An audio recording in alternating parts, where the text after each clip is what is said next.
much. Well, tonight, Columbia City leaders moving a step closer to coming up with a plan for the future of the Capital City Stadium.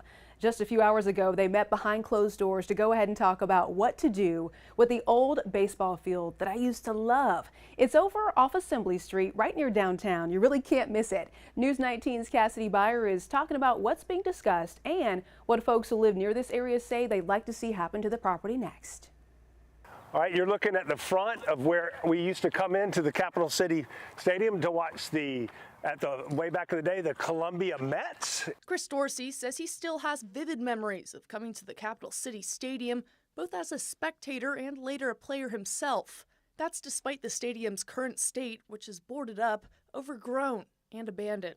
My brother and I, when we were little kids, we'd actually come outside the stadium and he'd stand down this side right here, and I'd go over on that left side behind the stadium, and we'd catch foul balls as they came over into the parking lot so we could go back and use them and play baseball. News 19 last reported on the future of the stadium in 2022 when a developer confirmed the stadium's demolition would begin in April of that year. They had a plan to turn the property into a mixed-use complex featuring 310 apartments and retail space. However, that project never happened due to various delays. The city is now seeking proposals from developers to try to get something started there again.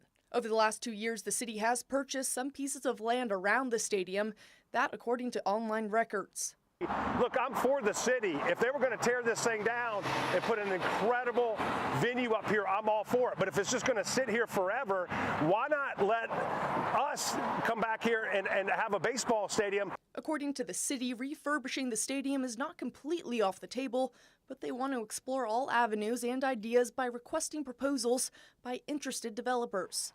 While that process takes place, they can't speak to us with ideas they may have gotten so far, including what was discussed at their executive session on Tuesday.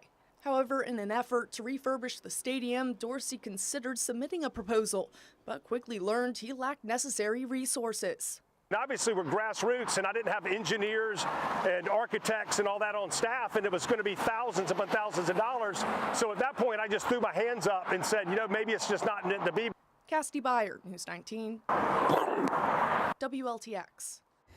All the memories. Cassidy, thank you so much. The city says the property of the stadium site sits on is currently zoned for a community activity center and district corridor, but city leaders also tell us that can be subject to change by the city's zoning division if requested by a future developer. So as always, a lot more updates to come for that property.